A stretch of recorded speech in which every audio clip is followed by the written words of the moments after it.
Everyone, तर आज आपण बनवणार आहोत बेसनचा चिला. तर त्यासाठी काय काय लागणार आहे, मी एक टोमॅटो बारीक चिरून घेतलाय, एक कांदा बारीक चिरून घेतलाय, कोथिंबीर बारीक चिरून घेतलीये, थोड्याशा मिरच्या घेतल्यात कट करून, आणि कढीपत्ता घेतलाय आणि लसूण घेतलाय सोलून.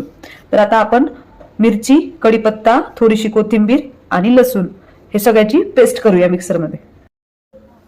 तर इथे मिरची टाकून घेतली आहे, त्यानंतर हे जो लसूण होता तो, त्यानंतर कढीपत्ता आणि थोडीशी कोथिंबीर, हे सगळं आपण मिक्सर करून घेऊया.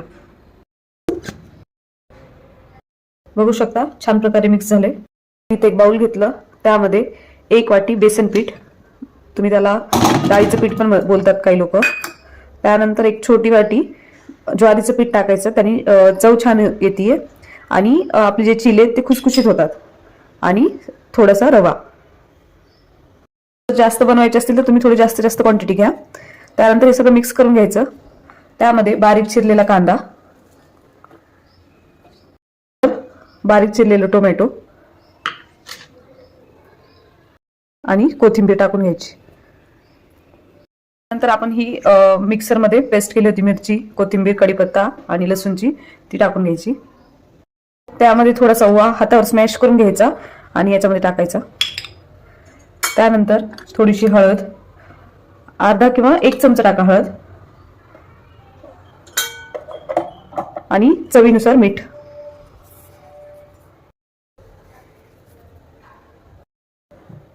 त्यानंतर त्यामध्ये पाणी टाकून,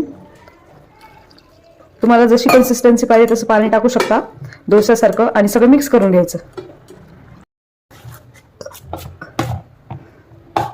गोळे होऊ नाही द्यायचे, गोळे न होऊ देता छान प्रकारे ह्याला मिक्स करून घ्यायचं.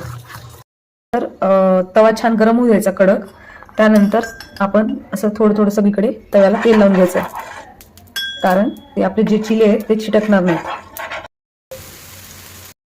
त्यानंतर सगळ्या साईडनी असं काढून घ्यायचा आणि त्यानंतर परतवून घ्यायचा. बघू शकता किती छान प्रकारे त्याला जाळी पण दिसतीये आणि छान भाजलेला पण आहे. बघू शकता तुम्ही किती छान प्रकारे हा चिला तयार झालेला आहे. तर तुम्ही दह्यासोबत खाऊ शकता. आवडला असेल तर नक्कीच ट्राय करा आणि कमेंट करा आणि लाईक करा. थँक्यू.